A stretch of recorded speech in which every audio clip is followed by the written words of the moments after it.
There was a crooked little house at the very end of Willow Street, where wildflowers grew through the cracks in the fence and laughter spilled out of broken windows. It wasn't much, but it was home for the Miller family.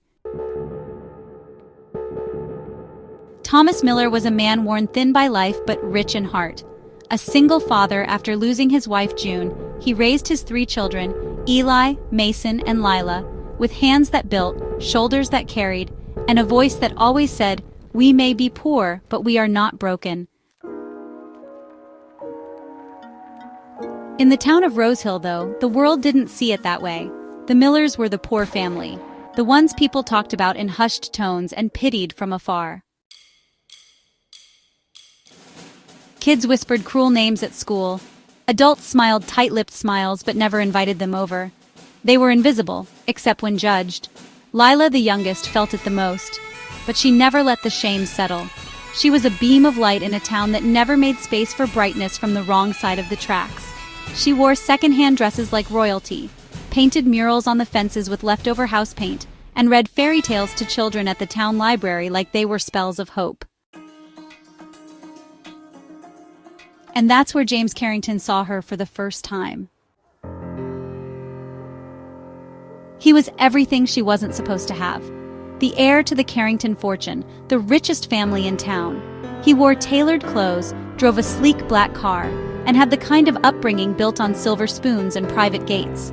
But he was tired of cocktail parties with no meaning, tired of smiling for photographs and not knowing who he was smiling for. Then he saw her, barefoot, paint-streaked, surrounded by children and light, and he couldn't look away.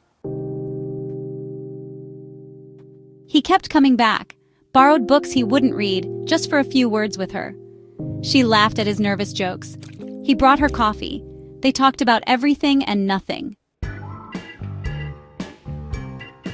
Love didn't ask for permission, it just bloomed. They fell for each other in slow, quiet ways, in walks through flower fields, late-night talks on the Miller porch under string lights and stars, the way he looked at her like she was the first honest thing he'd ever seen. But the town noticed. And the whispers turned cruel. She's after his money. She's not his kind. What would a Carrington want with her? Even his mother, Eleanor Carrington, stormed into the picture, elegant and cold. She called Lila a phase, a mistake, a distraction.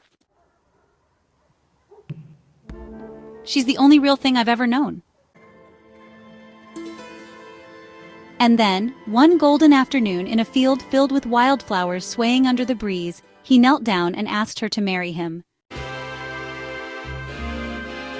She said yes, through tears, through laughter, through disbelief that something this beautiful could be real. The town lost its mind. Some people were furious, some were curious, most were shocked. The same ones who turned away from the Millers now wanted to be invited to the wedding. And yet, Lila stayed grounded. She wasn't marrying James to be saved. She wasn't trying to impress anyone. She loved him, and he loved her. That was enough. Their wedding was nothing like a Carrington affair. It was held in the backyard of the Willow Street house. Fireflies danced through the air. The sunset blazed the sky in orange and pink. Lila walked barefoot down a path of daisies, her dress simple, her smile radiant. Thomas cried as he gave her away, not because he was sad, but because she was everything he'd ever hoped she'd be. And in that moment, under the twinkling lights and a sky full of stars, the world changed. The house on Willow Street was repainted, not just with new color, but with joy. Neighbors came around. Some came to apologize. Some came just to be near the warmth they'd once rejected. Lila opened a community art studio. She taught kids like her how to paint their dreams.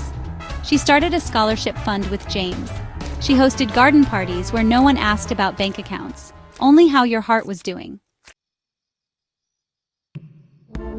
She didn't need to prove her worth anymore because she had never lacked it. One evening, as the fireflies lit up the yard and a gentle song played from the porch radio, Thomas sat in his rocking chair, sweet tea in hand, watching the children play, the laughter rising like music. "You did good, Dad," she whispered. "No," he said softly, "you did." And somewhere far above Willow Street, June smiled too.